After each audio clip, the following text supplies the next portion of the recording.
নমস্কাৰ, আপুনি চাবলৈ আৰম্ভ কৰিছে SB অসম মিডিয়া। আজি হৈছে 27 জুলাই। অসমৰ লগতে ভাৰতৰ বিভিন্ন প্ৰান্তৰ পৰা আজি ৰাতিপুৱাৰ কেইবাটাও খবৰ আহি পৰিছে। এই মুহূৰ্তত জনাইছো আজিৰ প্ৰথমটো খবৰ। মধ্য অসমত চলিব প্ৰশাসনৰ বুলডোজাৰ। নগাঁৱত হ'ব সৰ্ববৃহৎ উচ্ছেদ অভিযান। প্ৰশাসনে জাৰি কৰিলে জাননী দেখি এতিয়া বেদখলকাৰীৰ কঁপিছে বুকু। নগাঁও সদৰ ৰাজহ চক্ৰ বিষয়াই জাৰি কৰিলে জাননী। নগাঁৱৰ হাতীচং মৌজাৰ দুটাকৈ স্থানত চলিব উচ্ছেদ অভিযান আৰু হাতীচাং মৌজাৰ গৰৈমাৰী পথাৰ কিছামতৰ ৭২ নং চৰকাৰী গ্ৰেজিং ৰিজাৰ্ভতো চলিব এতিয়া চৰকাৰৰ বুলডোজাৰ। এই মুহূৰ্তৰ খবৰ জনাইছোঁ SB অসম মিডিয়াৰ সবু দৰ্শকক। বগৰীগুৰি পাম কিছামতৰ ৬২ আৰু ৬৩ নং চৰকাৰী গ্ৰেজিং ৰিজাৰ্ভতো চলিব উচ্ছেদ আৰু চৰকাৰী ভূমি বেদখল কৰি একাংশ নিৰ্মাণ কৰিছে বৃহৎ অট্টালিকা, খান্দিছে পুখুৰী। জাননী জাৰিৰ পিছতেই বেদখলকাৰীৰ মাজত এতিয়া সৃষ্টি হৈছে আতংকৰ। এই মুহূৰ্তত জনাইছোঁ আজিৰ দ্বিতীয় নম্বৰ খবৰটো। বিহাৰ ধুবুৰী বেংগলৰ মানুহ ভৰি পৰিছে উজনিত, কিন্তু সঁচাকৈ ক'ৰ পৰা আহিছে আৰম্ভ হৈ গ'ল ইনকুৱাৰী। হাতত তালিকা উলিয়াই মুখ্যমন্ত্ৰীয়ে ক'লে য'ৰ পৰা আহিছে সেই স্থানলৈ যাব লাগিব বেদখলকাৰীয়ে। এই মুহূৰ্তৰ খবৰ জনাইছোঁ SB অসম মিডিয়াৰ সমূহ দৰ্শকক। বিহাৰ ধুবুৰী বেংগলৰ পৰা মানুহ আহি ভৰি পৰিছে উজনি, কিন্তু সঁচাকৈ ক'ৰ পৰা আহিছে আৰম্ভ হৈ গ'ল ইনকুৱাৰী। আৰু হাতত তালিকা উলিয়াই মুখ্যমন্ত্ৰীয়ে ক'লে য'ৰ পৰা আহিছে সেই স্থানলৈ যাব লাগিব। মুখ্যমন্ত্ৰীৰ নিৰ্দেশনাত এইবাৰ ঘৰে ঘৰে দিয়া হ'ল নোটিছ। এঘৰ মানুহে ৫০ৰ পৰা ২০০ বিঘালৈকে মাটি লোৱা মই নিজেই দেখিলোঁ। আৰু ভূমিহীন মানুহক চৰকাৰে মাটি দিলে ১ বিঘা বা ২ বিঘা দিয়ে। উৰিয়ামঘাটত মাটি বেদখলৰ লগতে ইকনমিক চেণ্টাৰ গঢ়ি তোলা হৈছিল আৰু হাজাৰ বিঘা তামোলৰ খেতিৰে চলি আছিল চুপাৰী চিণ্ডিকেট। অচিনাকি সন্দেহযুক্ত মানুহ দেখিলে সজাগ হওক আৰু মুখ্যমন্ত্ৰীয়ে ৰাইজলৈ দিলে এই ডাঙৰ বাৰ্তা। এই মুহূৰ্তৰ খবৰ জনাইছোঁ যে হাতত লিষ্ট উলিয়াই মুখ্যমন্ত্ৰীয়ে কৈ গ'ল অনুপ্ৰৱেশকাৰীৰ কথা। কাছাৰ শ্ৰীভূমি ধুবুৰী বৰপেটাৰ শ শ পৰিয়ালে বাহৰ পাতিছিল উৰিয়ামঘাটত আৰু হোজাই নগাঁও মৰিগাঁও, আনকি বিহাৰৰ মানুহেও দখল দিছিল উৰিয়ামঘাটত।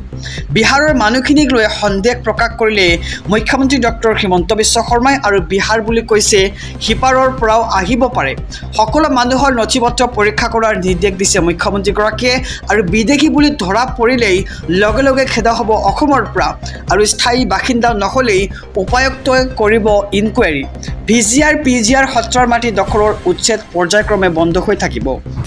এই মুহূৰ্তত জনাইছোঁ আজিৰ তৃতীয় নম্বৰ খবৰটো। মুখ্যমন্ত্ৰীক পুনৰ চেলেঞ্জ আমছুৰ। অহা 11 আগষ্টত কঁপিব সমগ্ৰ ৰাজ্য। লাখ লাখ মুছলমানে সাব্যস্ত কৰিব জংগী আন্দোলন। এই মুহূৰ্তৰ খবৰ দৰ্শকৰ বাবে। মুখ্যমন্ত্ৰীক পুনৰ চেলেঞ্জ এইবাৰ আমছুৰ। অহা 11 আগষ্টত লাখ লাখ মুছলমানৰ প্ৰতিবাদত কঁপিব সমগ্ৰ ৰাজ্য। লাখ লাখ মুছলমানে সাব্যস্ত কৰিব জংগী আন্দোলন। ধুবুৰী প্ৰশাসনে হিটলাৰী শাসন বন্ধ কৰক, অন্যথা স্তব্ধ কৰি দিয়া হ'ব ধুবুৰী চহৰ। প্ৰতিটো উচ্ছেদিত মুছলমানক চৰকাৰে ভূমি দিব লাগিব।